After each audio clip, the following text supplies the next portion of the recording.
In the tapestry of life, where every thread holds a story, America in Black and White emerges as a haven for the voices echoing through the heart of our communities. In this podcast, we wade through the rivers of our collective experiences, celebrating the vibrant hues of change brought forth by the whispers of hope and the roars of action. It's more than just a conversation. It's a journey into the heart of our society, illuminated by the light of those daring to dream and do. Join us, and let your voice be the melody that guides us toward a dawn where every color finds its place in the masterpiece of our shared destiny. Together, let's paint a future brimming with the positives that dwell in our minds and the actions that shape our world. Good evening and welcome to America in Black and White, the show where we don't run from the hard conversations, we run toward them. I'm your host, Charles King, and tonight we're trying to bring you a conversation that is equal parts inspiration, transformation, and elevation. Tonight's guest is a man who has worn many hats, not just worn them, but mastered each one. A former professional basketball player who traded courts in Japan for classrooms in America.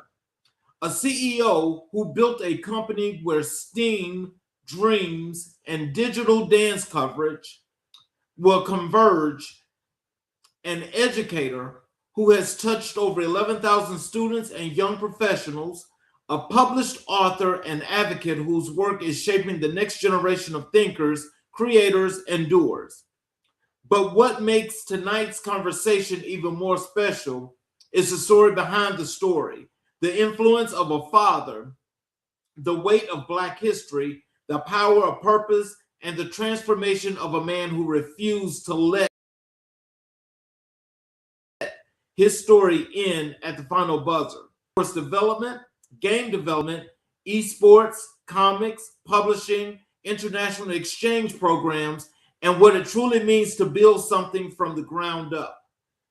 We're talking about what it means to be Black in America and what it means to carry that legacy forward with intentionality, excellence, and love. America, this is not just a show. This is a movement, and tonight we add another chapter. Please welcome to America in Black and White, entrepreneur, educator, CEO, author, advocate, and living proof that your greatest season is always still ahead, Mr. Jerone Dodd Jr. Welcome to the show, sir. Man, that was a great introduction, brother. I appreciate it, man. I was just sitting back reflecting on everything you were saying there. Happy to be here. Yes, sir. So, is there anything you'd like to say to the audience before we get going? Um, Not really. I'm just, like I said, excited to be here and shout out to the platform and to you and to everyone that's supporting and anyone that's watching now. We definitely want to have some candid conversation. So I'm just looking forward to getting into it. Well, I'd like to say hello to everyone that's watching and those that are always here that's able to be here and watch the show. Our everyday supporters, we appreciate you. And I just want to say, well, we got a couple of comments here where people in the chat are saying hello. And so we want to say hello to everyone, and we're going to get rolling into the show. I want to start with your personal journey and your life story. Take us back to the beginning. Where did you grow up, and what was it like? What was life like for a young man as you was growing up? Okay, let's take it back. So I was born in Toledo, Ohio. I'm a junior, second child. Have an older brother and two younger sisters. So my first few years were actually in the Midwest, Ohio, and then all of our family moved to Detroit. But I actually lived in Toledo, Milwaukee, Wisconsin for a very short stint. But I really grew up in Georgia, Atlanta, Decatur, to be specific, Stone Mountain. I went to Rainbow Elementary. I was part of the first class to graduate from Chapel Hill Middle School, and I went to Southwest DeKalb High School. So, I grew up in a decent neighborhood, but also having the hood right up the street, right next door, basically. So, very close to school. We used to walk to school. So we always were able to intermingle with the environment and the people, which is kind of a really big difference in growing up back then and now. But yeah, cut my teeth, high school, played a bunch of sports. Actually, one year I went to school in Detroit, Cass Tech High School, which is a very esteemed school. I stayed with my aunt, Geralda. Shout out, Geralda. What's up? But yeah, man, eventually I ended up taking a scholarship to play basketball at Morehouse College, where I excelled on the court. Off the court, I went through a couple of changes in terms of my focus of study. Initially, I wanted to learn computer science because I knew the future was technology and computers. And I'm an Aquarius, so I'm automatically attracted to technology and innovation and what's coming next. So that was the thought. But once I got into class, the first coding class, I was like, oh no, this is not for me right now. I'm not willing to commit right now. So I changed to business finance, and I did pretty well in that for about a year and a half. And then one day, professor said, hey guys, you got to wear suits to class every day from now on. I think I had like one suit, maybe a pair of slacks or something. So I said, you know what? I'm going to change my major just for that.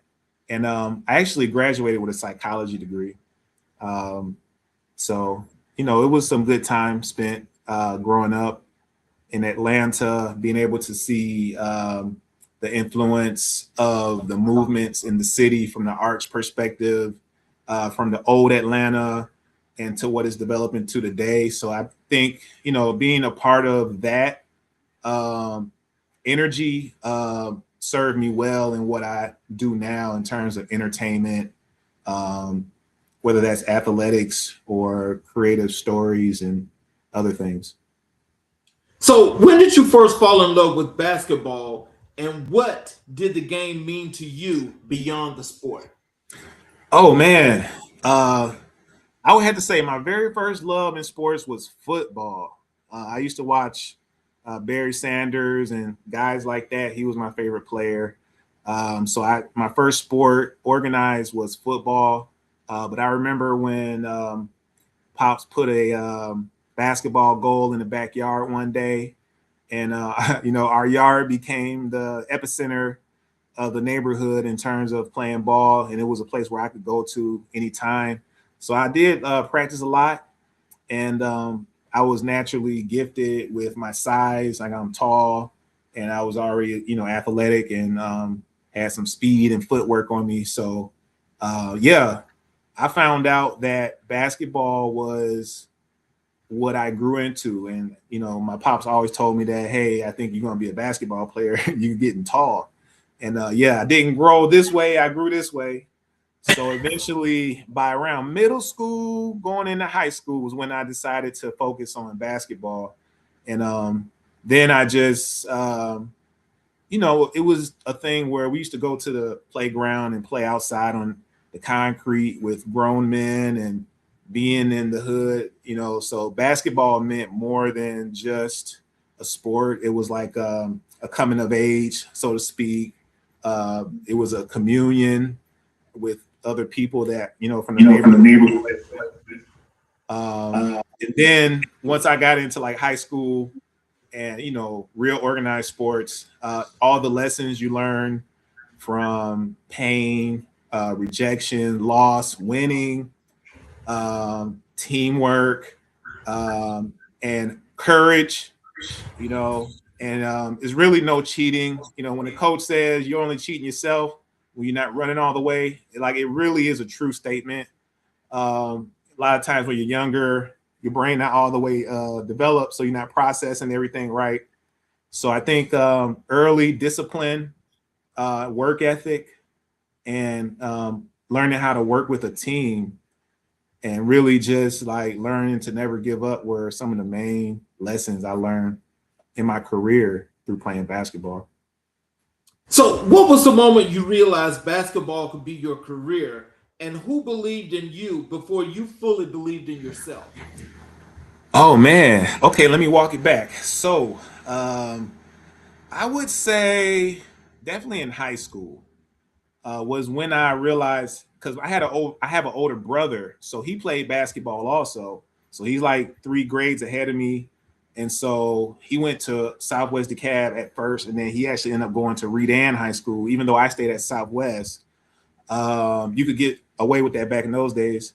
But I would say one of my biggest confidence boosters would have to be my dad because he was really the one who was taking me, to the YMCA. He would tell me stuff like, you could be as good or better than Michael Jordan. And I didn't really believe it, but I was like, okay, if he believes it, maybe it's true. But just that vote of confidence, he was always there, like at pivotal points in my development and supported like extra stuff that I needed to get done along the way. So yeah, Pops definitely held it down in terms of exposure and building up my confidence. And like I said, by the time I got to high school, we had a pretty good team, a lot of big guys. Shout out to the crew, 97, 98, 99. And so everybody, was getting looks. I think we had like 7 seniors. Everybody got a scholarship to play in college. So it was around that time because I'm like 6'8", so I had the size to play professionally, and I grew up as a guard. So in those days, most taller people played like down low. So this is a little bit before your Kevin Durant and all of everybody shooting 3-pointers. So I could shoot, you know what I mean? That was one of my things. Wow. So, and just thinking about basketball in general, so when you switch and you decided that basketball was your career going into high school, can you tell us what was who was that one player? And I know a lot of folk always say Michael Jordan, Magic Johnson, or whatever have you, but who was that one player that you could truly focus on that you thought you could be like? Great question.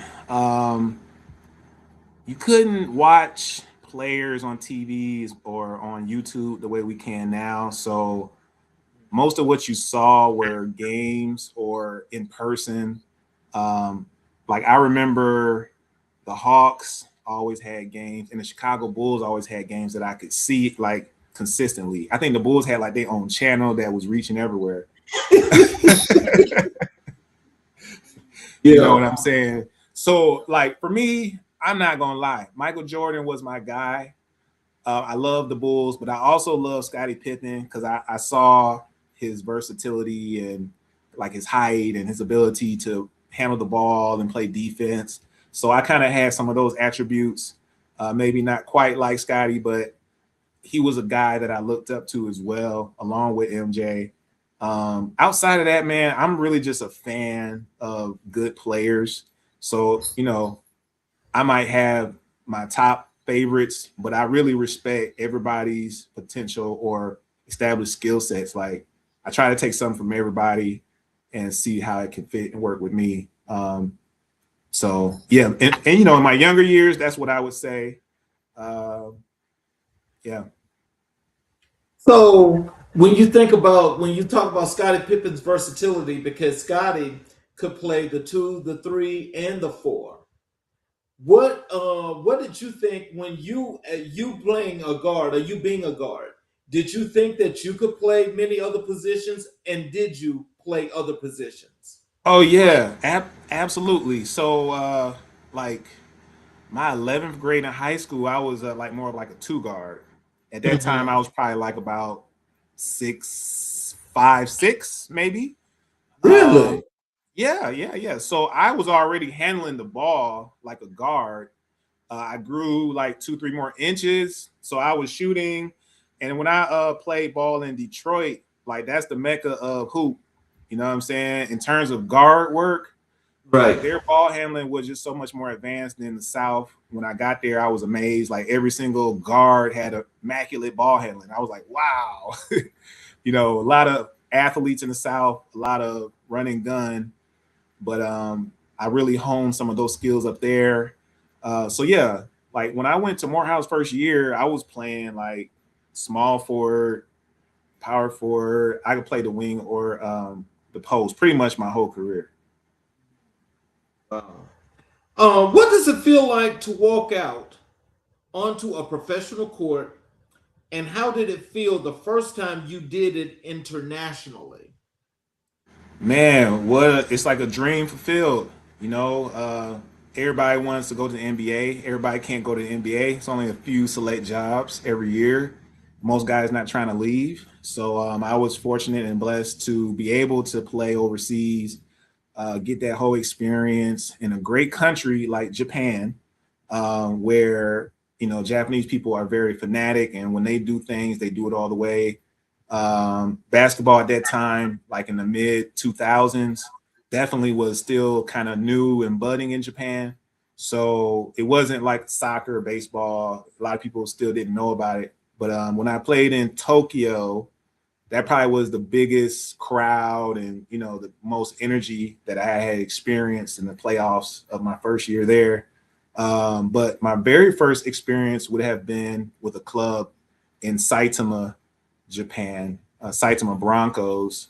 I actually, I used to take the bullet train to Tokyo because I lived in another state, and I had actually an English job, teaching job, and they brought me on. So I just was zooming back and forth.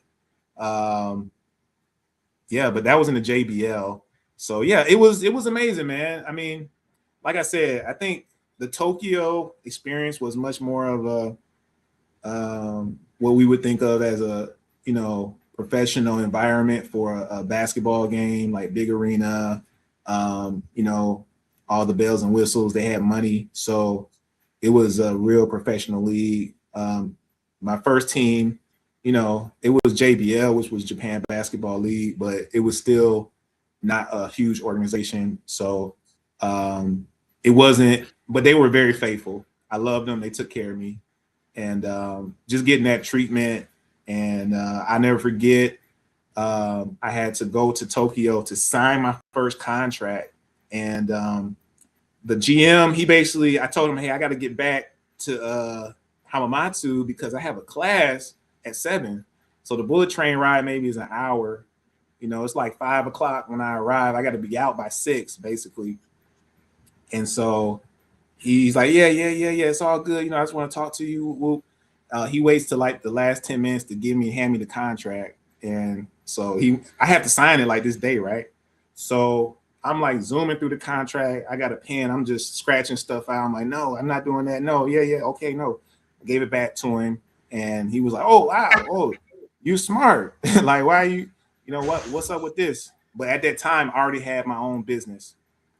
So I was already a bit established with making uniforms and basketball gear. So by the time I got my actual first professional contract, I was in Japan for about a year. And then during that time, I played for a club team. And that's how I got discovered. So playing professionally in Japan is a remarkable chapter. What surprised you most about life and basketball culture overseas? Well, it's a big distinction overseas because you're in another country, and usually internationally they only have a certain amount of import players that they'll take on a team, whether that's 2. Some of the newer leagues have 3 or 4, but in my day it was 2. So it's only me and one other American. My first go around with Saitama. So there automatically you're still kind of isolated culturally, linguistically. So I learned the culture first, before I even played professionally. So I was able to communicate a little better than most of the other like import players. So I was always kind of like a bridge, because I was learning the language, and so that was cool, man. Sorry, I don't know. Did I answer the question? You did, but because what I was just also going to follow up on that is that when you have to adapt to the culture, because normally, when you're coming from the West and you're going in any other regions of the world, there's always going to be cultural differences. What was Oh some of the yeah. adjust? What are some of the adjustments that you had to make, and you had to make quickly when you got to Japan? Oh man, great question. Number one, you have to get over yourself. You don't have you don't have a sounding board, so because they don't even understand what you're saying anyway. So you can complain or say whatever you want, and they just gonna look at you and be like, "Huh, what you say?" So yeah, I remember touching down in Tokyo the very first time, and I just thought to myself, I'm like, man, everybody's walking really fast.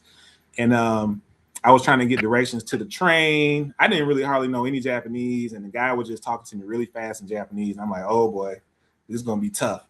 But I did a homestay first, so I actually lived with a Japanese family, and it was actually the Japanese basketball player friend that I met in Atlanta. Shout out to Jun Okayama.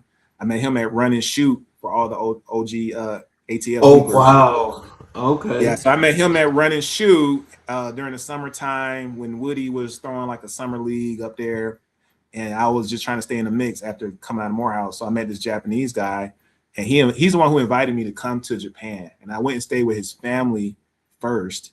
And yeah, it was grandma in the house, mom and dad, and my partner, but they all had jobs except for grandma. And so every day I was me and grandma, man, talking. So she wasn't trying to hear or talk no English. So I had to put it together. Like, okay, she keeps saying this, and this must mean it's time to eat, or is this time to do this? You know what I'm saying? So just picking up other modes of communication, body language, context. And then the more you observe, the more you realize, okay, they have a sense of humor too.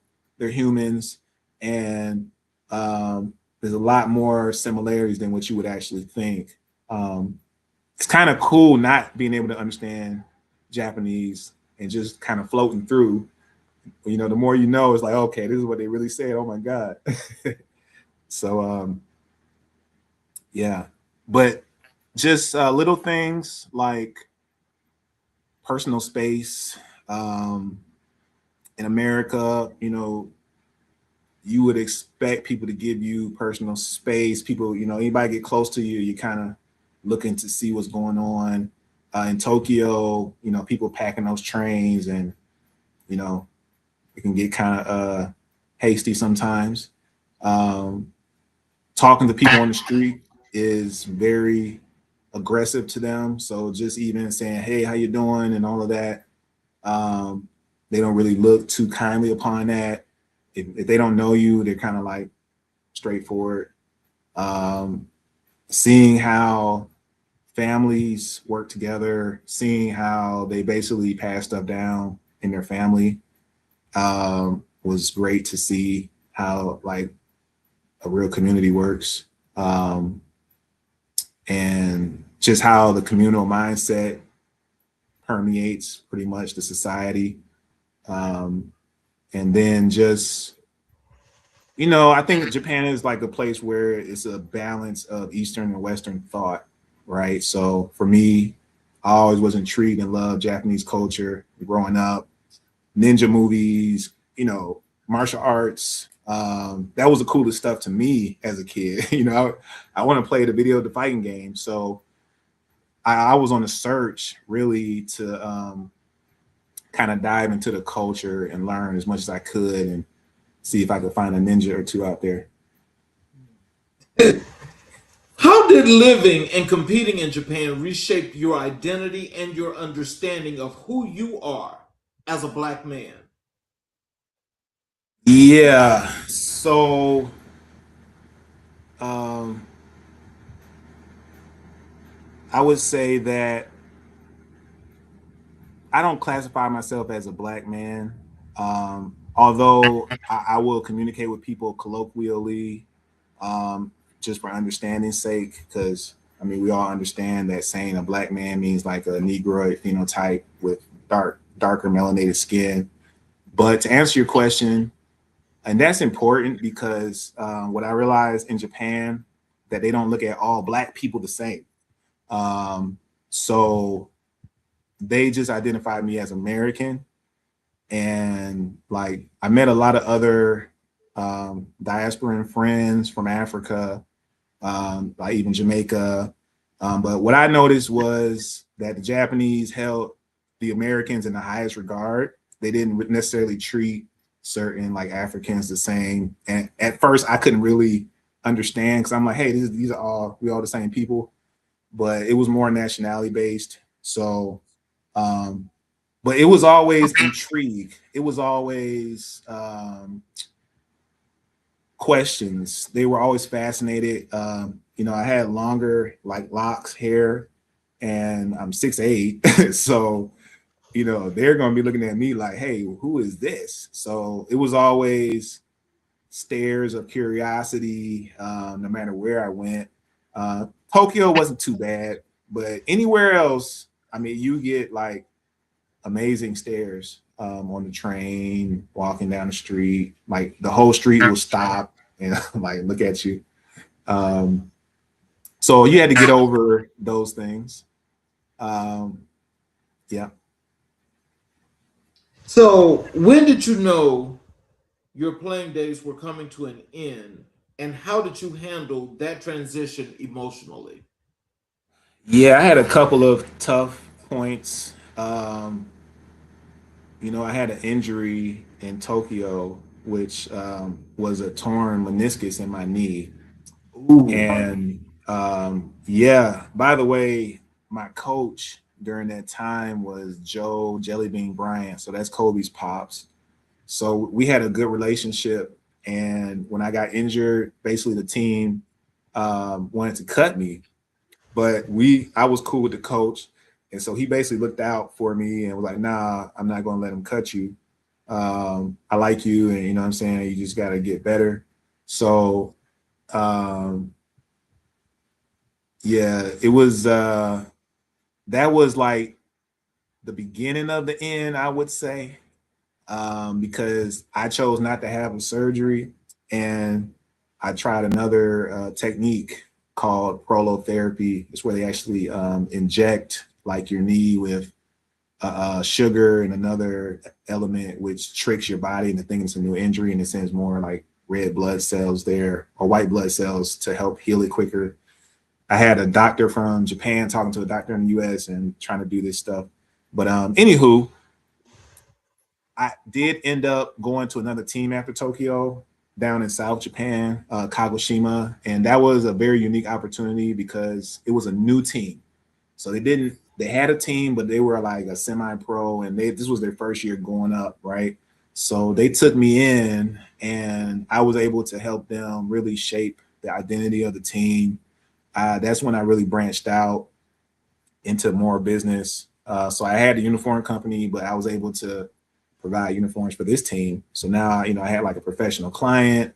I was a consultant. I was giving them connections that I already had from other teams and business people and bringing them business plans, Also, I served as an agent for them. So I also ended up helping bring other players to the team. So those last like 2 years was really pivotal in like my development and being able to do more business. And by that time, I knew that, okay, I'm only going to be able to play comfortably at this pace because I didn't have to practice every single day. So I was able to like kind of stretch it out.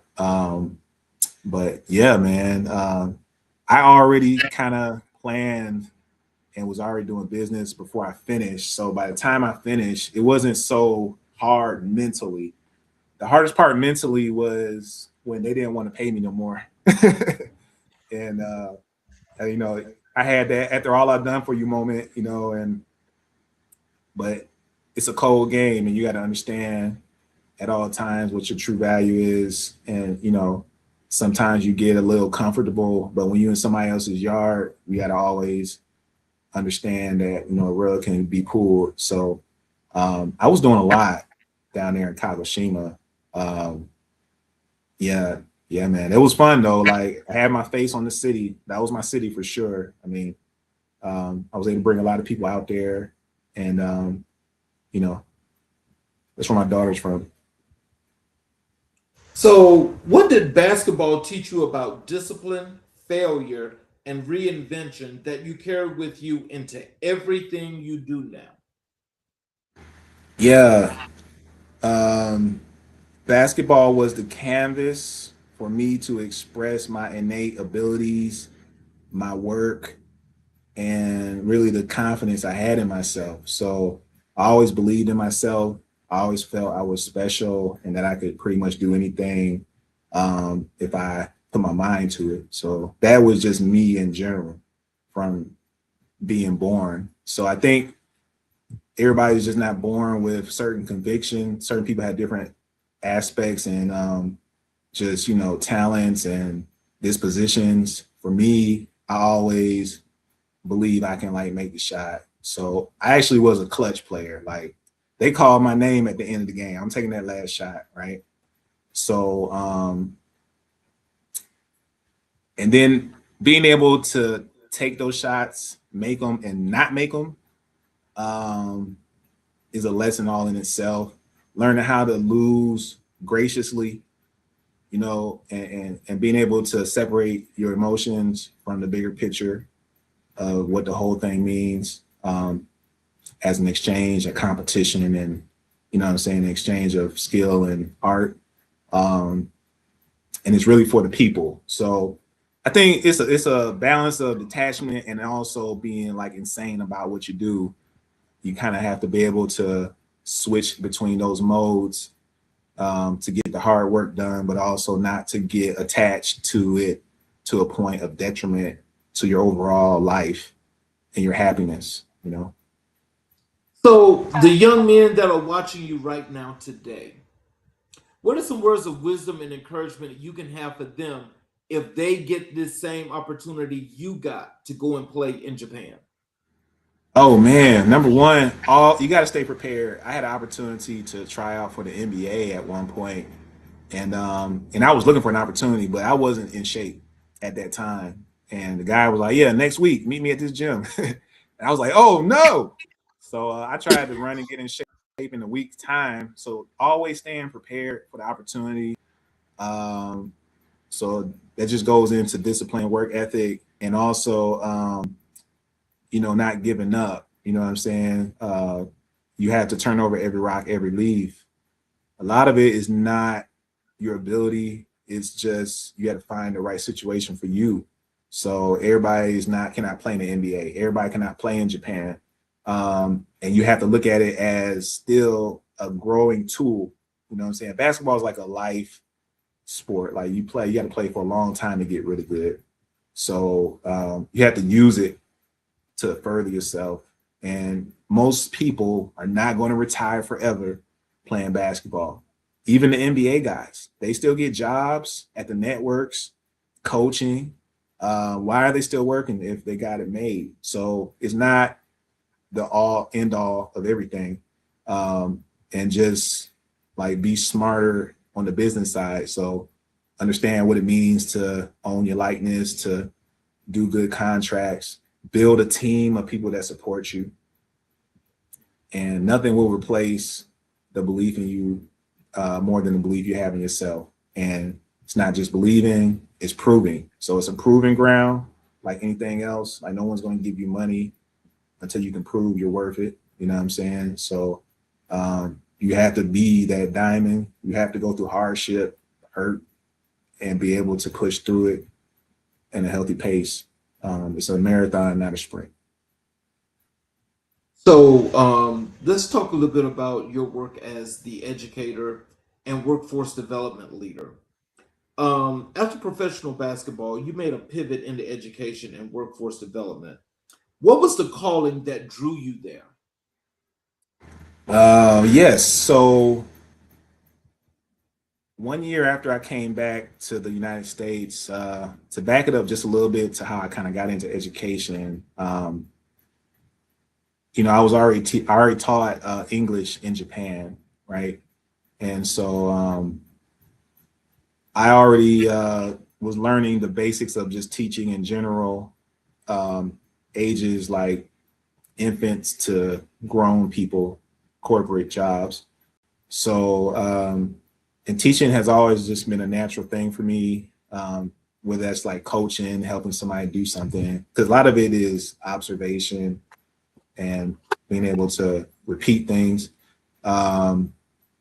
So yeah, when I got back to the States, we had a $500,000 investment to start UPG, Universal Phoenix Group. That included a semi-pro basketball league, the same uniform company, and also our gaming first project in the dance space. So all those things contributed to my teaching because I had all these different subjects and things I was managing. Eventually, we formed a company called STEAM Teams Academics, which created curricula and STEM and STEAM programming in like charter schools here in the Metro Atlanta area. And I was drawing from all of these professionals and this network of people to create this curricula. So the business stuff kind of came first. I had inroads to teaching, but then it came full circle when I was able to activate the network for, our own educational movement. And so it started with that. Right here in DeKalb County, Stone Mountain is where we got started.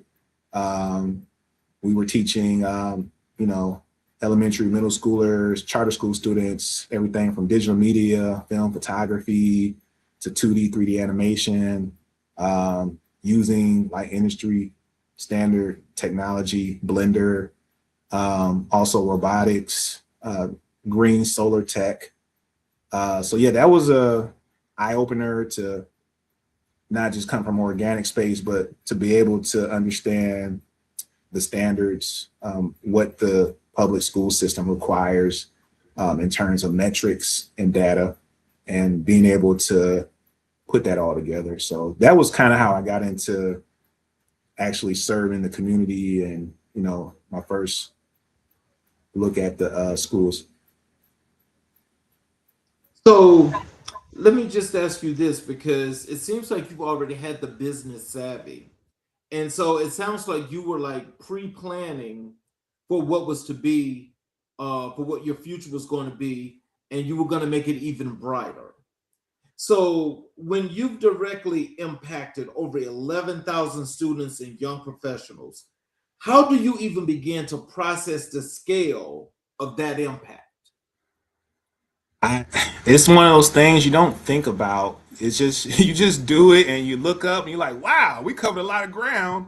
Those numbers are stacking up. So it's the whole thing of success. It's not a destination, it's a way of life. So when you're immersed in helping people and providing opportunities for people, you really don't have time to count as much when you're actually enjoying the work and you're making an impact. So I think it just is a testament to the longevity of the movement and our ability, not just my ability, but our ability to continue to reinvent ourselves, to continue to stay relevant.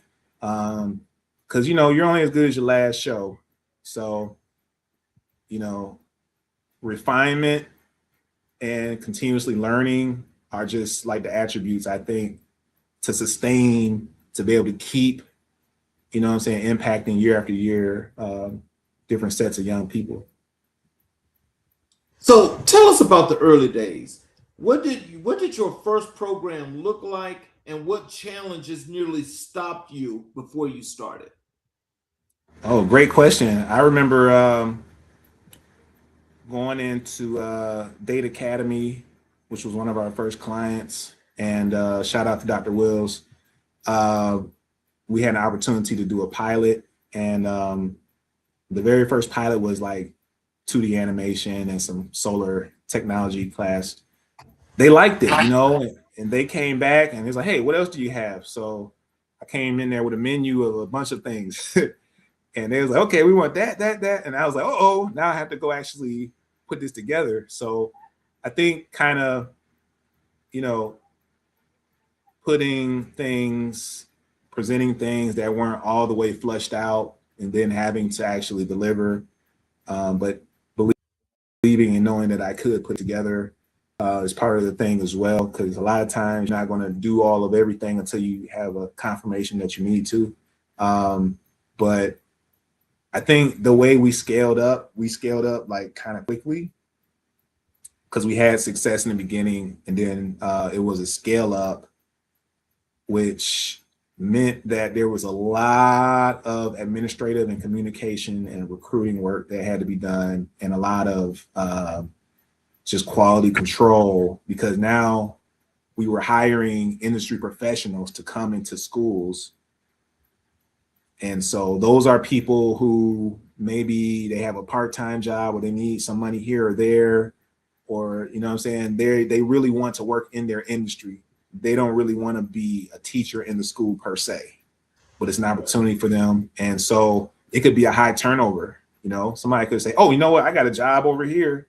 This is really what I wanted to do. So, you know, that was one of the big things. So I had to stay on top of that part. Like I had to have people on deck. Like if they quit today, it has to be somebody there tomorrow, or I have to go in there. You know what I'm saying? So turnover was a thing that we dealt with, and then we grew so fast that it was a lot to keep up with. That kind of leveled itself out, because I think when we grew really fast, our ability, the quality may have come down a bit, you know. So finding that sustainability and balance in operations when scaling. Well, you've partnered with over 100 colleges and universities. What does it take to build institutional trust as a non-traditional educator? Great question. It takes evidence. It takes portfolio, right? So people believe what they see more than what they hear or read.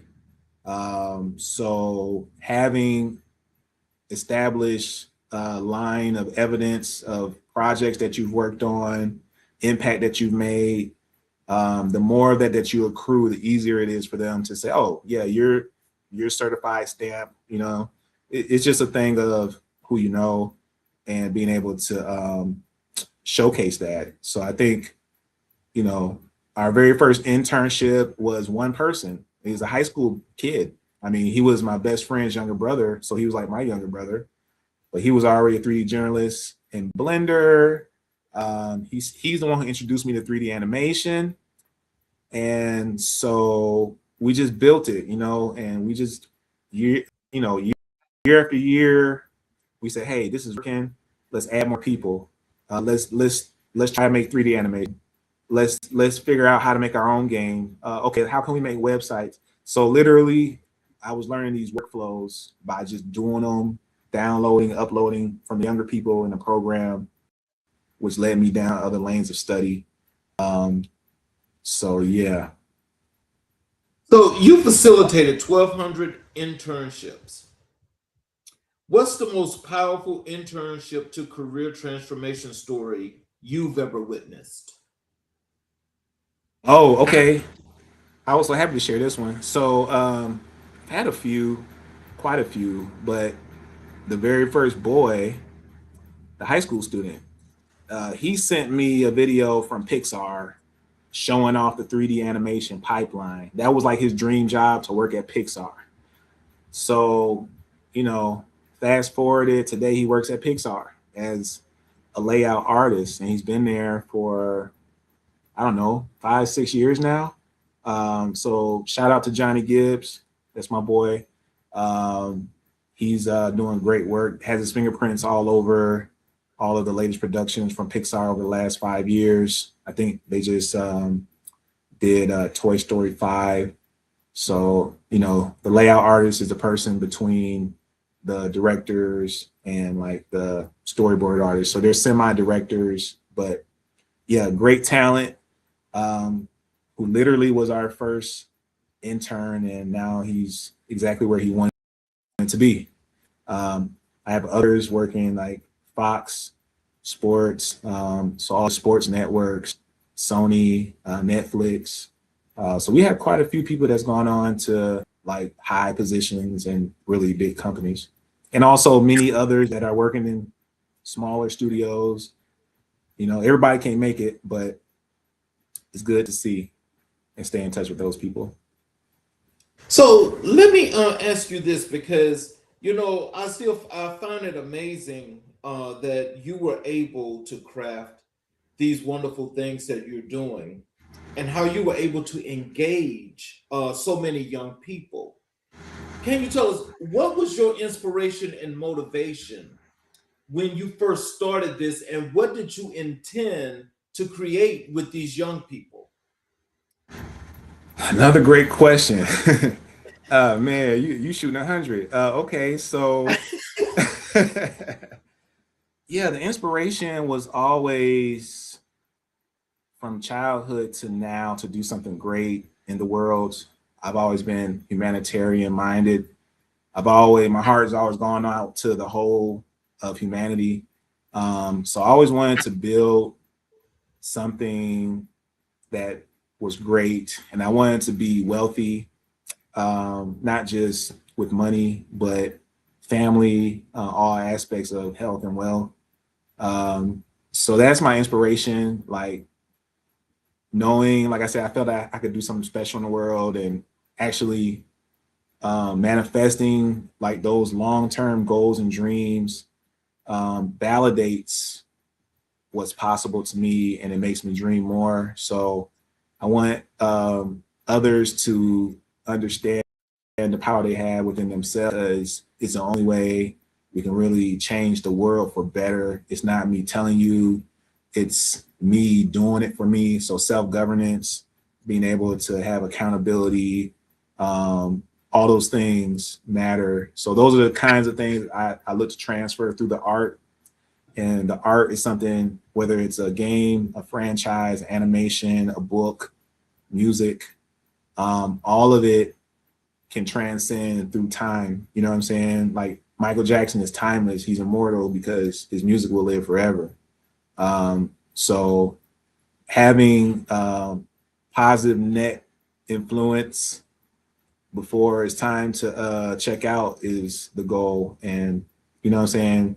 Just transferring that wealth of information and knowledge to everyone who needs it is important for the legacy and further,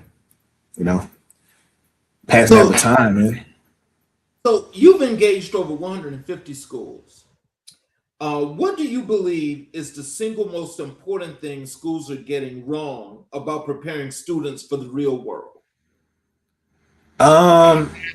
They have outdated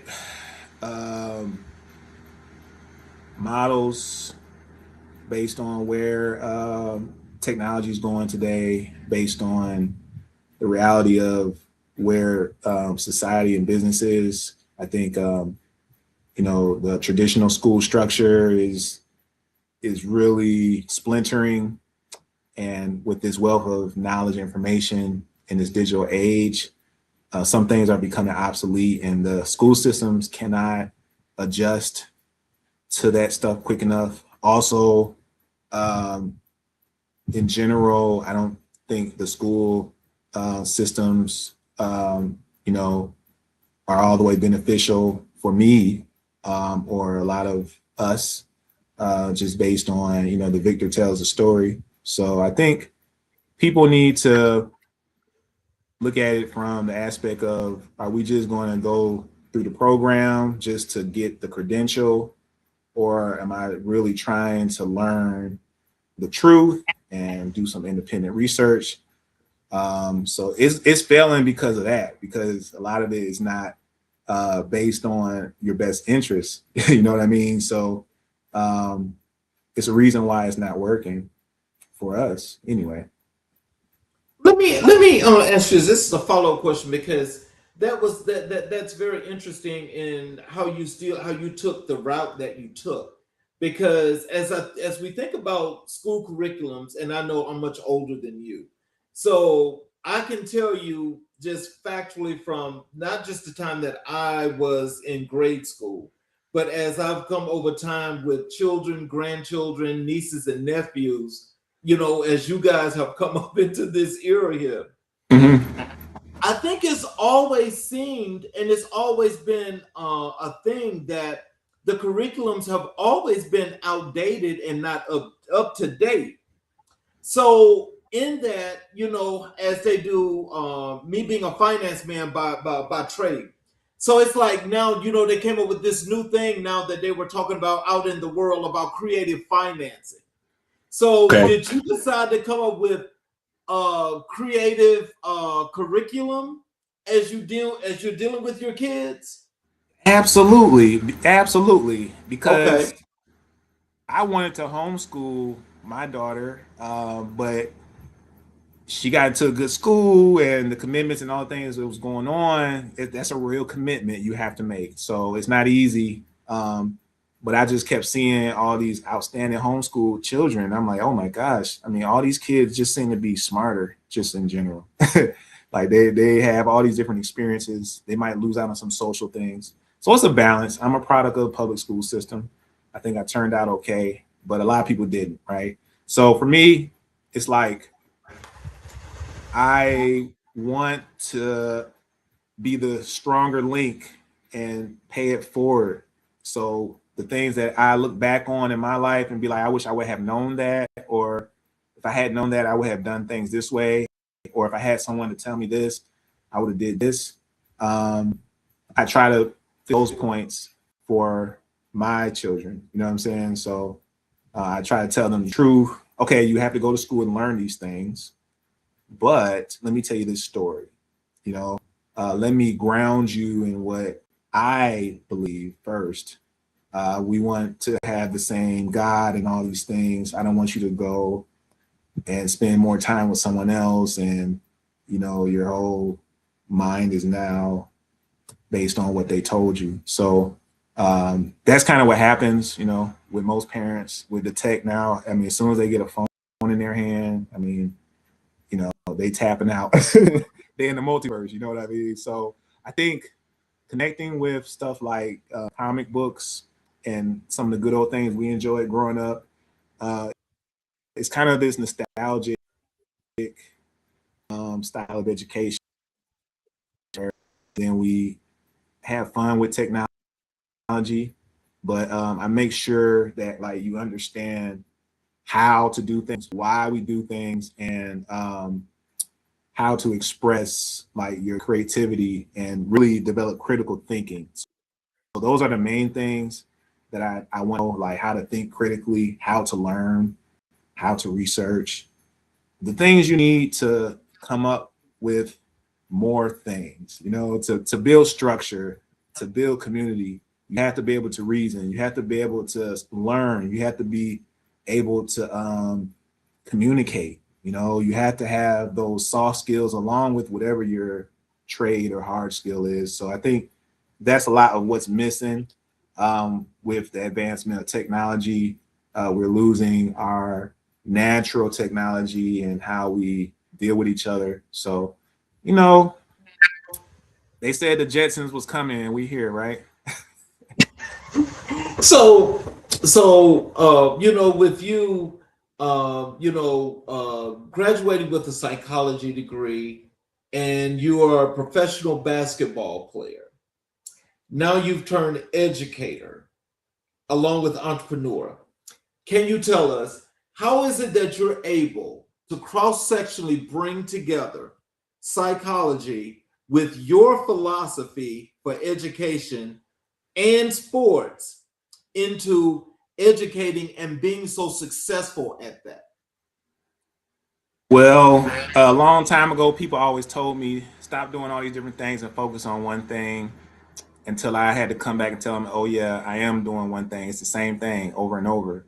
So I think being dynamic is okay, and you can express all those facets of yourself. For me, I did it in a way where I was designing and architecting business operations in those different aspects of myself. So if it was street dance, I'm like, okay, I met with street dancers.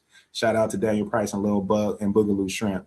And we, you know what I'm saying, develop stuff, education, you know, I'm around those people. So all these different networks of people, it's just fun for me to cultivate and to build things and to build pieces of cultural art that have meaning, was really the motivation. Like building the art actually is really what it is. So it doesn't matter if it's for this or that.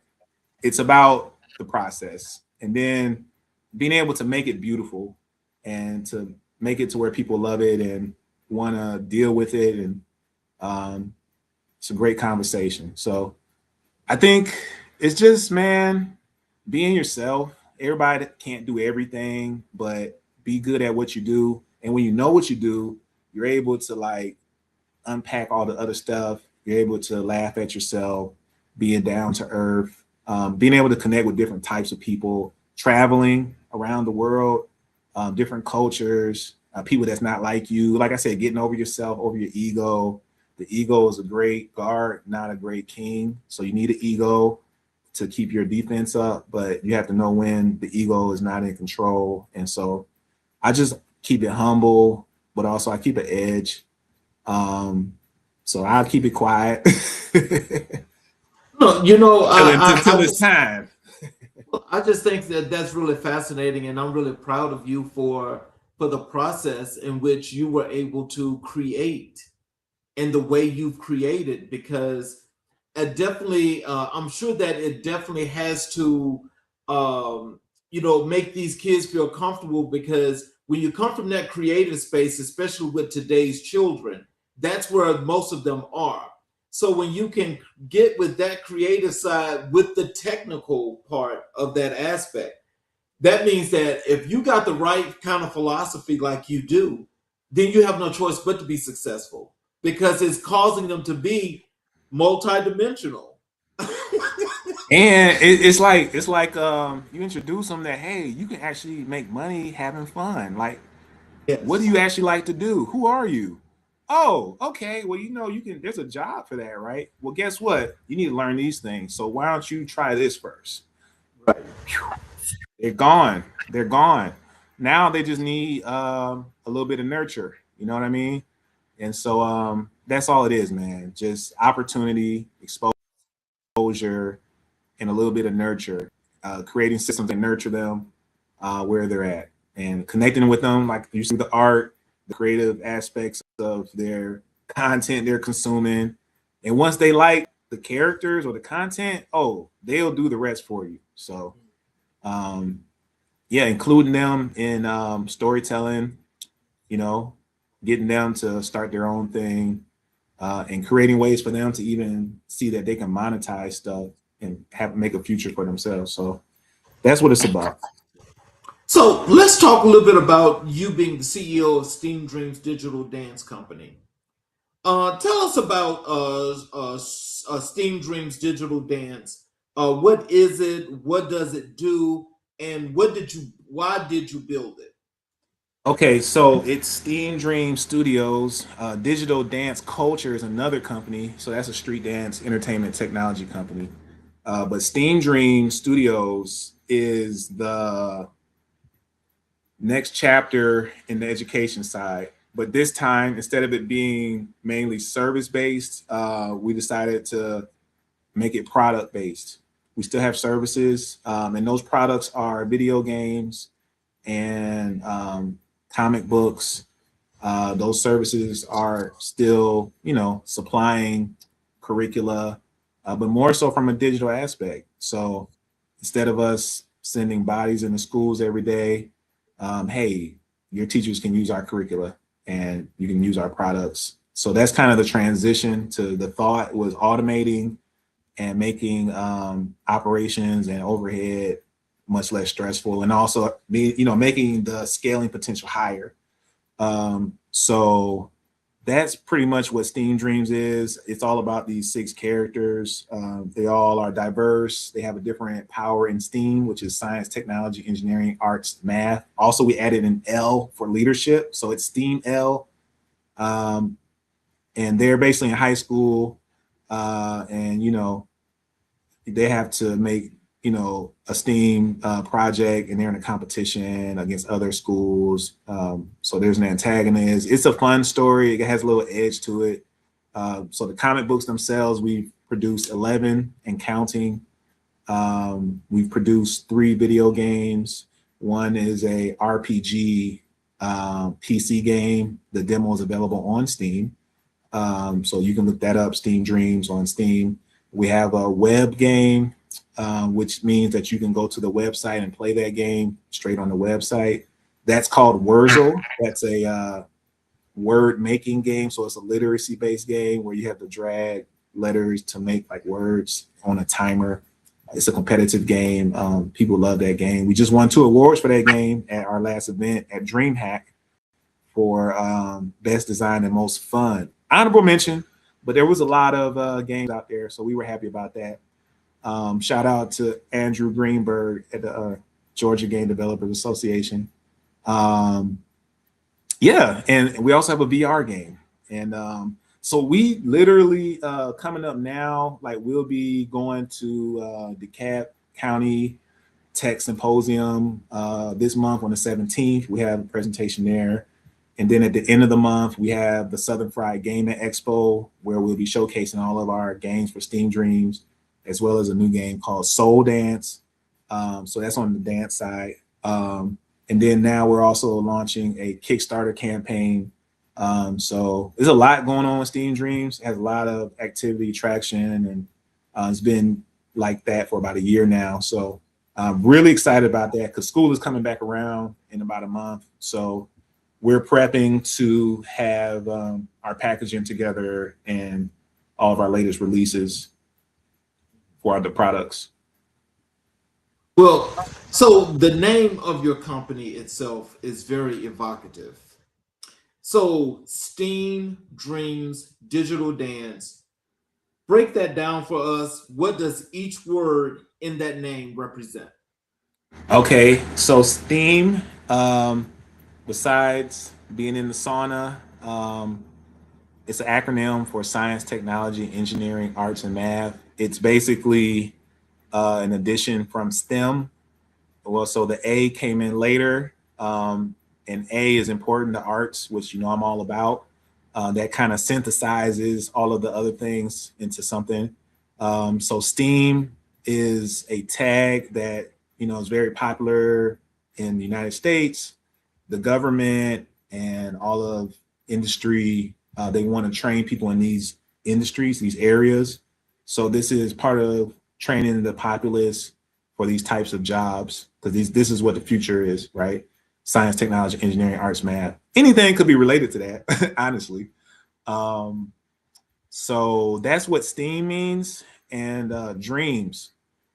We can make STEAM what we want it to be. So it doesn't have to be these jobs over here. We can create our own industry, our own lanes, our own platforms in these spaces. So dreams to me is achieving whatever you want in those STEAM fields. I think it just sounds good. I think we have a great brand, and very happy that we was able to push it out before anyone else thought of it. You know what I mean? And got it out there. So yeah, Steam Dreams is tough, man. Like I said, Digital Dance Culture is another company. That is a partnership with my guys, Daniel Price and Charles Lil Buck Riley. We've been running that for years as a trust of American dance. So as you know, hip hop dance is one of those pillars. And I love like street dance and just dance in general. So we're working on a major project over there. It's called Soul Dance. And it's a historical digital dance deck building game. So it goes from the 1960s all the way to the 2020s. Each decade is like a different deck of cards you can unlock. So it gives everyone a chance to go back to their heyday of music, you know what I'm saying, what they like growing up. Unless you like music like in the 50s and 40s, you might not find too much there, but we're starting at the 60s. You ain't gonna go too far back. Yeah, we can't go too much further back than that. But no, soul dance is hot because this is a cultural masterpiece. I think it's a national treasure because it's historical. These are real legendary people involved in this. Some of the people that are older, some of them have passed on. So a lot of these people, you know, we still don't have all of the stories. Like I said, we have Michael Chambers, Boogaloo Shrimp as our lead guy. We've been working with him like 3-4 years now. So shout out to Boog out there in Cali, still collecting awards for his contributions to dance. So we're super excited, man, because it's going to be nostalgic. We want to give you that old feeling of, you know, The Last Dragon or just one of those cult classics that people love. You know, and I want to just give you your accolades because I'm really proud of the work that you're doing. But I think this right here is going to put all the food on the table because you definitely have to give us this really great answer here. How does a former professional basketball player end up leading a company at the intersection of STEAM education, digital media, and dance? Okay, they're all related. You go to school for one day, you're gonna see education, you're gonna see some dance. It's all in a day's work. Yeah, like I said, I think it's just a matter of not swimming against the current, right? So culture involves all these things. In the culture, we're using technology to capture the art. So you know what I'm saying? It's like making art and learning technology at the same time because they go together. So you start off doing traditional art with a pencil, painting, and then eventually you start getting to digital art. Then you start understanding graphic design. Then you realize, hey, I need to learn how to do some 3D modeling to stay up to par to get a job nowadays because now they got AI out here. So it's an ever quest. You know what I mean? And you just got to figure out how to fit them together. With dance, that's a universal language like music. So any and everyone can appreciate dance, right? Doesn't matter who you are, everybody's dancing in the world. So it's not hard to get people interested. Like marketing uses dance a lot, probably more than anything else. So dance is marketing. And then it just so happens that we have a large trust of hot dance going on in the world. So for us, it's like taking back the equity of the culture for ourselves. It's kind of like what hip hop tried to do until they, They just didn't do such a good job. got taken over and changed up. So let's go to your game development, esports, and your publishing. You've published over 30 comics and games. That's extraordinary. So, what was your very first published work, and what did it feel like to hold it in your hands? Okay. I'm glad you asked that question because I didn't have a chance to talk about Swords and Scales. Swords and Scales, Tales of the Immortals was my very first project.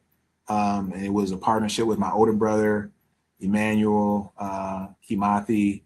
And actually, you can see these little posters back here, some of our characters on the wall. But Swords and Scales is about these 7 immortal characters. They all have a special attribute like courage, justice, strength, love, all these things. And they're like the Avengers. So, we were very, what can I say, ambitious. Like before Black Panther came out and everyone saw Black Panther coming, we had Swords and Scales and we sincerely thought we'd be the first ones to bring out something like what Black Panther did. And then we saw Black Panther come in. We said, oh, they unleashed the Panther. Okay.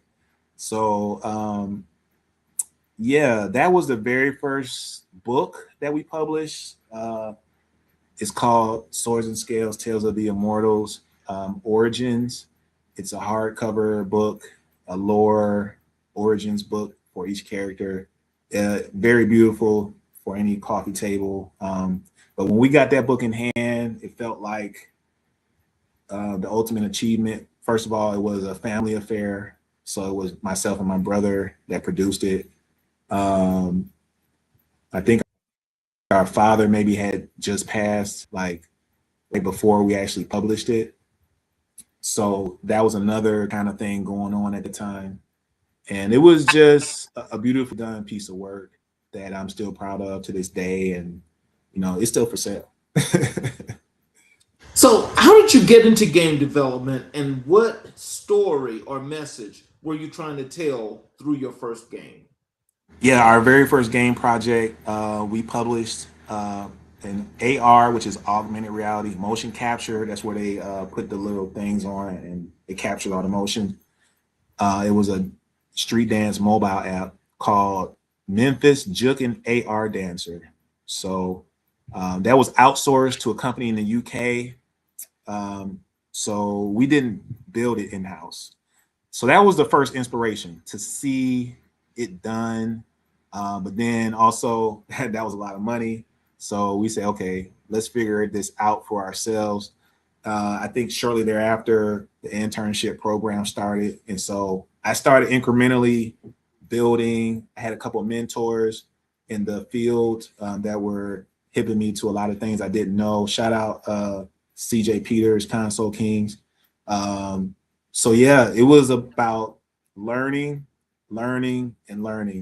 And sometimes you got to fall forward. You don't know what you don't know, but you know, you can't repeat the same mistakes if you want to grow. So that's kind of the mentality. It's just like basketball, you know, you have to learn fundamentals. Then you have, once you master the fundamentals, you know, you can start experimenting with creativity.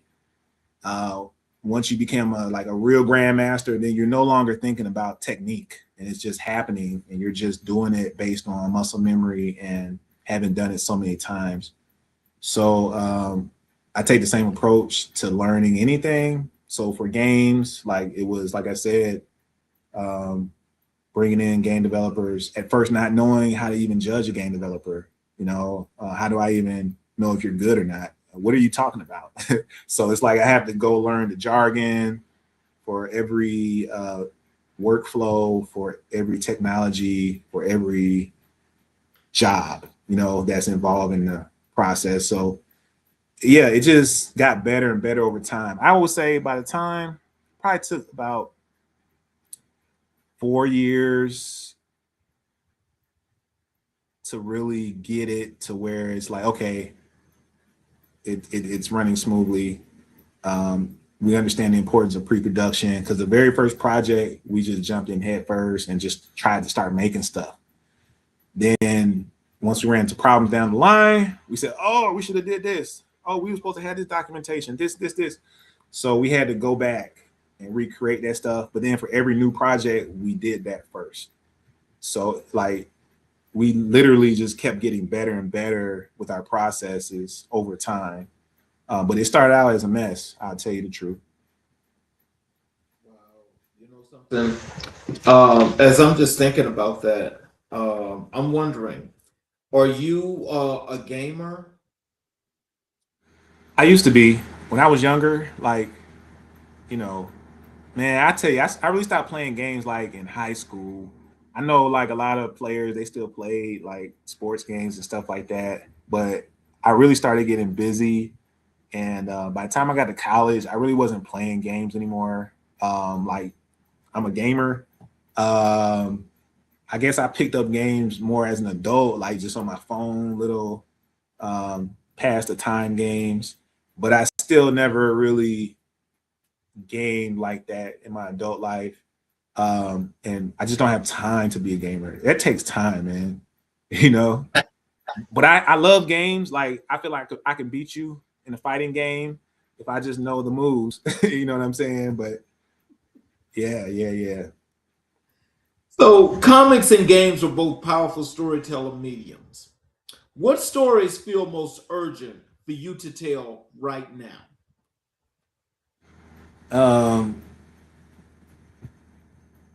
Know thyself, and um, be yourself. Yeah, that's it. Know who you are, and then be who you are. And if you actually do those things in real life, you'll be happy, and you will exude your greatness. That, you say that with such confidence, and I believe in all positive affirmations. In saying that, how do you get people, especially those that follow you, that you are in direct contact with, how do you get them to believe in the positive word and make it happen? Well, you gotta lead by example. You gotta believe yourself. Like I said, if you don't believe it, nobody else will. So I am the confidence guy because, well, I'm gonna do what I say. Like, you know what I'm saying? So the proof is in the pudding when it comes to what I can do. So I just been stacking, man, stacking content, credentials over time. It gets easier as you refine yourself. But yeah, you have to be able to follow the plan and not deviate. So it's a matter of focused energy over time also. Like, do you have what it takes to keep going when it gets hard, or when somebody says no, or when it looks impossible? Are you going to quit and lose all that energy that you stored up?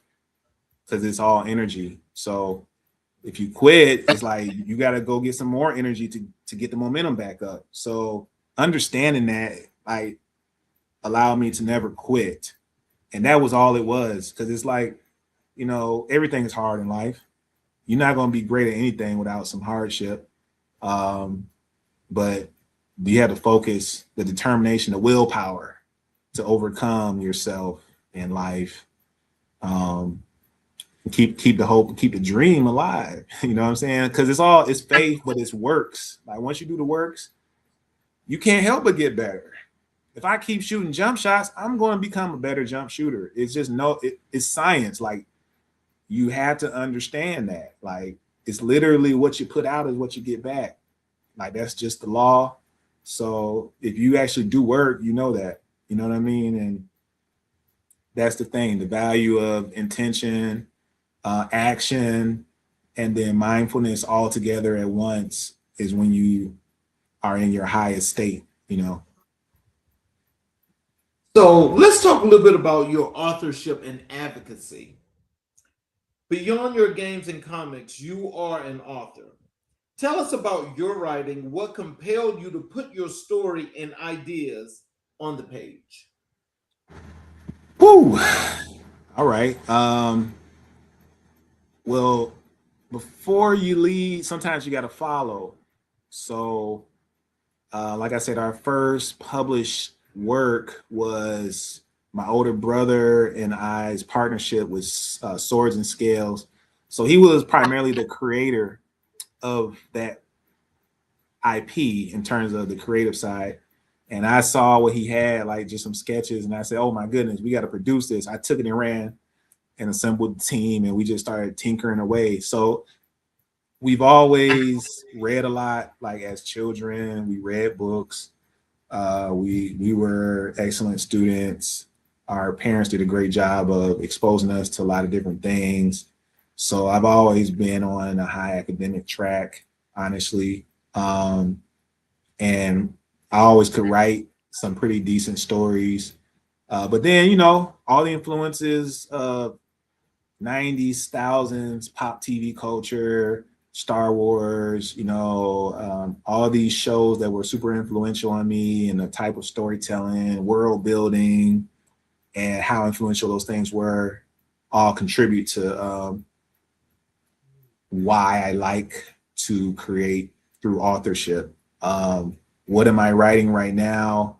I'm primarily focused on two series. One is for STEAM Dreams, the education stuff. So we're up to book number 12, and I have number 13 that I'm also kind of writing out.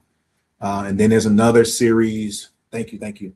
There's another series called Crypto Chronicles, which is a really, really fun project.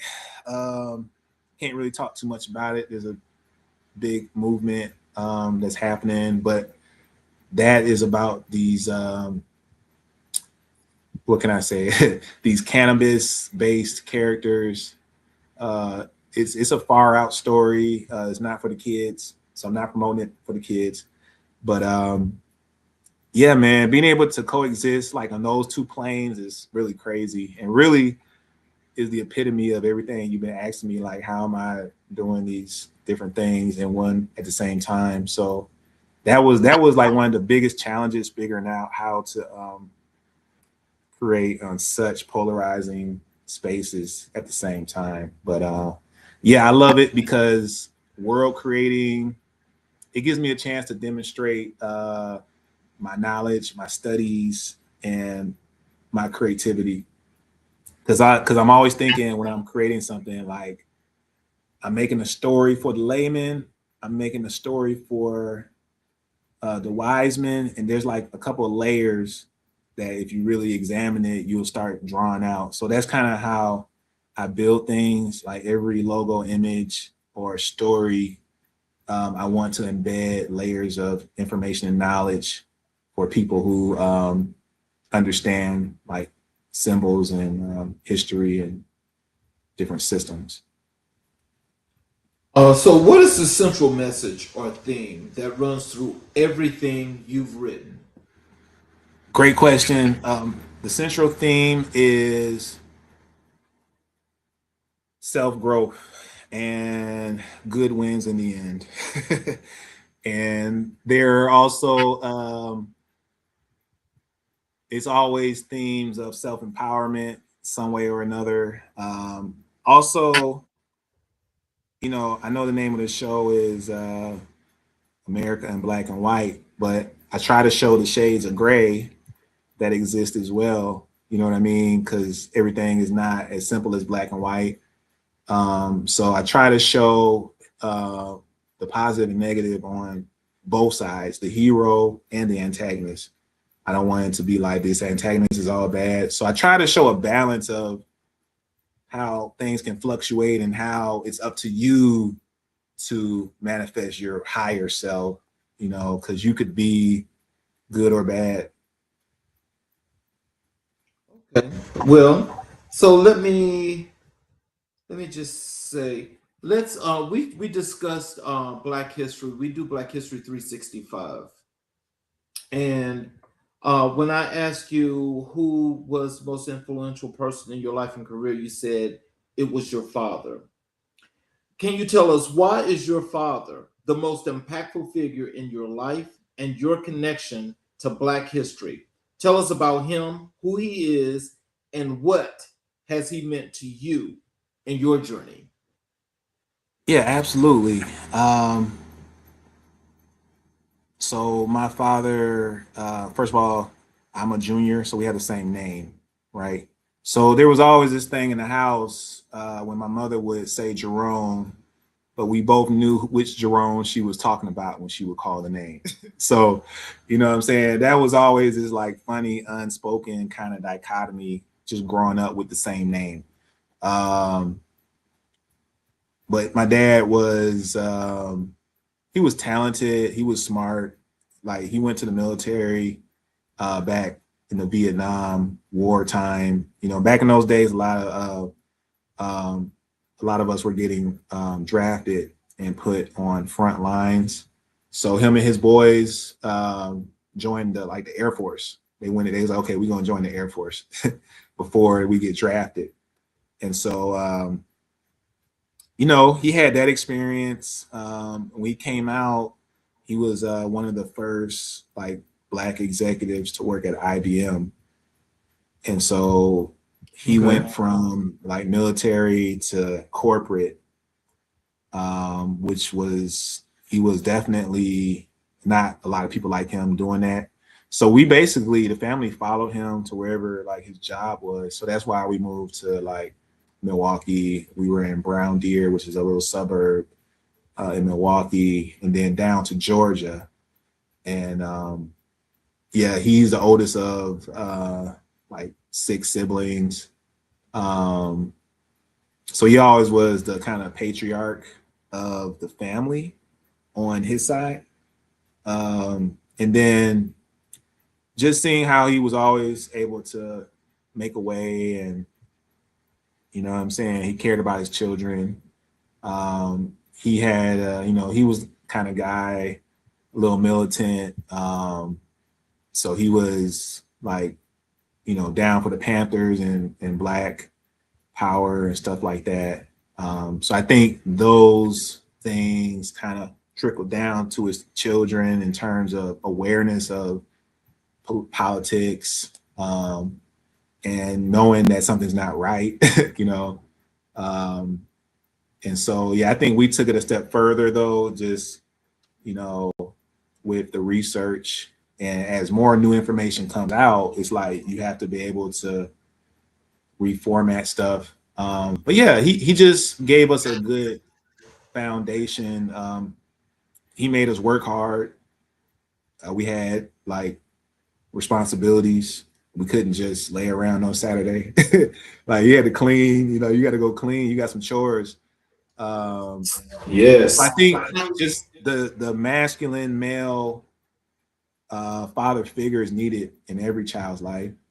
So even though my parents didn't live together like forever or happily ever after, he was there in a lot of the formative years, and even when he wasn't in the house, he was still there, like helping and taking care of his kids. So, you know, and then, you know, I see a lot of people my age or people who didn't have like a father, and it's like you can see the differences in their outlook, sometimes in their discipline, not always, you know what I'm saying, but you know, the man or the male is going to be logical, the female, the feminine is going to be emotional. You need both of them, but when it comes to leadership, you have to have logic. And I mean, they've done studies of, you know what I'm saying, men being in the house and how the children are much less likely to commit crimes and stuff like that. So just knowing like it's somebody there to like, no, you're not doing that, or hey, calm down, because if you do that, this is going to happen next. You know, so being able to have those kind of buffers on both sides was great. So shout out to mom as well, because she's gonna hear this and be like, well, hold on now. So what specific lesson, value, or example from your father has shown up most powerfully in your professional and personal life?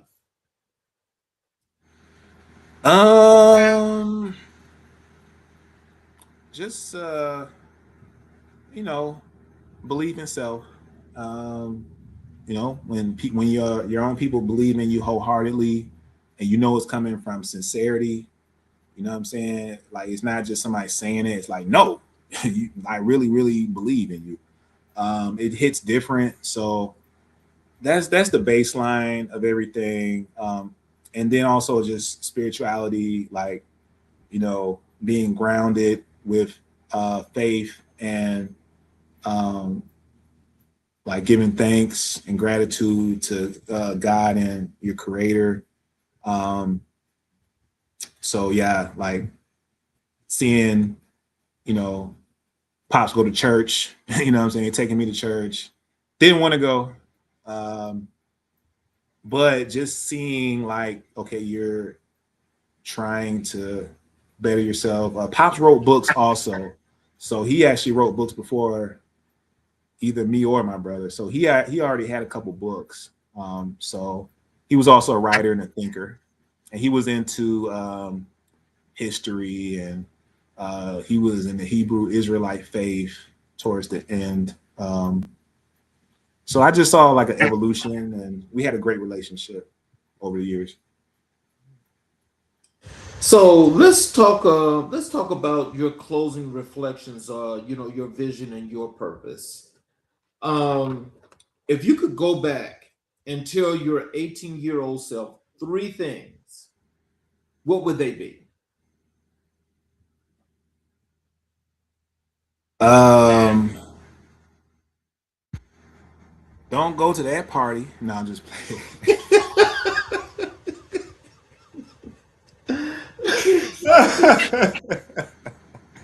Yeah, I would tell myself, you know, I could be my own worst critic, right? So I would tell myself, like, hey, man, like everybody's not all like, you all up in your head with everything. So sometimes you got to just stop thinking about stuff and just being about stuff. So I was just such a thinker, always thinking, introverted, shy. So I feel like some things I could have missed based on not being able to like articulate or communicate what I wanted. So just kind of, you know what I'm saying, being a little more sociable and taking a little more risks would be one thing. Another thing would be just don't give up. It's coming. You know what I'm saying? Like you're good enough. And another thing would be don't overlook the people that you come across, like every person. You know what I'm saying? When you're young, sometimes you get in these cliques and you start thinking like, I'm with these cool guys and I'm not dealing with you nerds and lames. Then time fast forward, you look up the nerds and lames are the lawyers, the doctors, and all the affluent people in society. And so really valuing relationships and like, don't just think about what you can get, think about what you can give, because that is really how you get put on these relationships. Somebody who knows you, who really believes in you, and they're like, oh, no, this is, you got this. So, I don't like doing cold calls and sales. I like warm leads. So, yeah. Okay. Now, what does America in black and white mean to you? And what do you want this conversation to leave in the hearts and minds of everyone watching tonight? Yes, America in black and white. First of all, I want to thank you again, brother Charles King, True King, and for all the hard work you've been putting into this platform and for your purpose of bringing together people like myself and so many others. To me, what it means is it's a space for us to share the stories, the purpose, the vision that will hopefully lead to action and calls to action for the things that we discover and agree that we need to build for ourselves and our posterity. It's also a trip down history lane. You don't know where you're going if you don't know where you've been. So obviously black and white, most people will just imagine that as white folks and black folks, or the contracts in black and white. So it has a certain edge to it in terms of polarizing groups and the experiences that are separate and shared.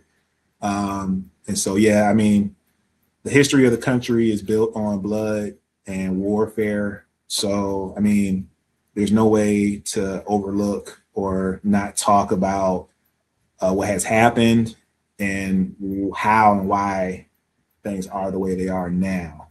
So for me, it's a solution platform, but solution comes through discovery of what the reality is and how you can rebuild and reclaim your own higher self and security, because the world is crazy. So I think we need to be connecting with each other right now. We need to be leveraging our best talents, putting the right people in the right positions, and we need to be spending money with ourselves. We could sell to anybody, but group economics is one pillar of the foundation to restoration. But culture is more important than money, because money alone, if money is the whole thing, then you can be bought. And so therefore you can be disrupted, right? So money is not going to do it, but we had to have some money. So yeah, I think it's about all those things, and finding out like the least common denominators. Different people have different faith, religions, whatever. But if you're really interested in the truth, then I think you have to be flexible enough to explore and even objectively look at yourself, your own beliefs, your own things that you say are facts or whatever your ideology is, and just be able to compare it as a critical thinker against all the information and bodies of knowledge that's out there. And we should be able to come to some point of least common denominator that we need each other. Like, you know what I'm saying? Like, and we had to make it, and that's traditionally how we've been, left to our own selves. So, a lot of people just don't know about the true history of America, from the Gullah Wars, they call them the French and Indian Wars, but that was 200 years of warfare that's not properly taught to the so-called African Americans, that their forefathers was literally fighting in wars on the homeland for years. And so that's the whole trick, is, throw you off the trail, give it a different name, throw a little spin on it. It might be 5 different names and it's literally the same thing. So you have to break through the code of academia to see things for what they truly are. And hopefully this is a place where we can do that, So for me, I hope that people that hear this, will play their part, play their role. And that's all you can do.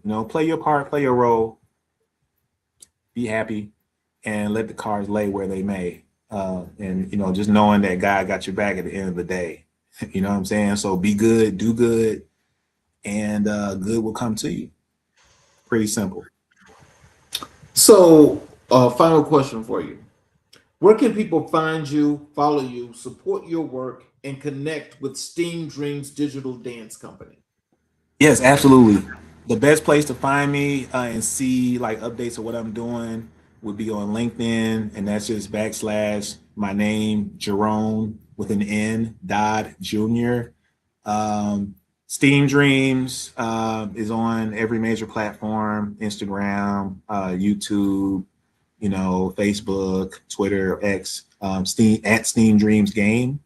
You can also look it up on the website, steamdreams.io, digitaldanceculture.com. We also have a company called Block by Block Publishing. That's B3 hyphen pub.io. Yeah, man, reach out to me. I'm pretty responsive, but that's how you can find me. So what are some words of wisdom and encouragement you'd like to leave for our audience tonight? Yeah, you are enough. You can do it. And it starts with your own thoughts. So just be mindful of what you bring into yourself, because it definitely affects what comes out. So just be vigilant, guard yourself, and move with purpose, and things will happen for you. So as I'm closing, well, before I close, what I like is, do you have a couple of minutes after I close the show to stick around? Sure. Yes.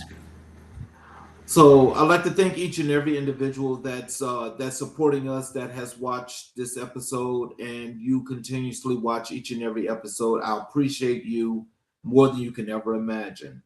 For those of you that are watching on our YouTube channels, for those of you that are first-time watchers, or if you have not yet, I would appreciate it if you all would just support us by subscribing and enabling all notifications, so that every time we go live with our shows, you will get the shows, as well as you're able to go back and watch each and every episode of all of our great guests that have shared with you their methodologies and the things that they do to contribute to community growth, community building, and society in general and as a whole.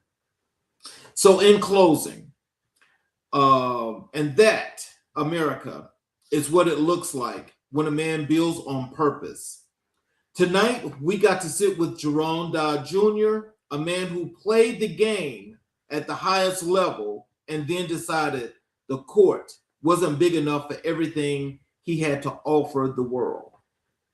We talked about basketball in Japan and how a young black man found himself in a foreign country and came back knowing more about who he was, the man he left, when he left. We talked about the 11,000 students and the 11,000 young lives touched, redirected, and empowered by one man's decision to pour into his community. We talked about Steam Dreams Digital Dance Company, about 30 plus comics and games, about internships and international exchange, about his father, the man who planted seeds that are still bearing fruit. And we talked about Black history, not as something in the past, but as something that lives in us, that we build every single day and every decision we make about how we show up in the world. Jerone, thank you for sharing your truth with us tonight. Thank you for the work. Thank you for refusing to be a footnote when you were clearly born to be a headline. To our audience, wherever you are watching, wherever you are streaming, remember this: your story is not finished. Your greatest chapter may still be ahead of you. Keep building, keep believing, keep pushing. I'm Charles King. This has been America in Black and White, because the truth is always somewhere in between. Good night, America. You all have a great evening. We will see you guys tomorrow evening for another great show.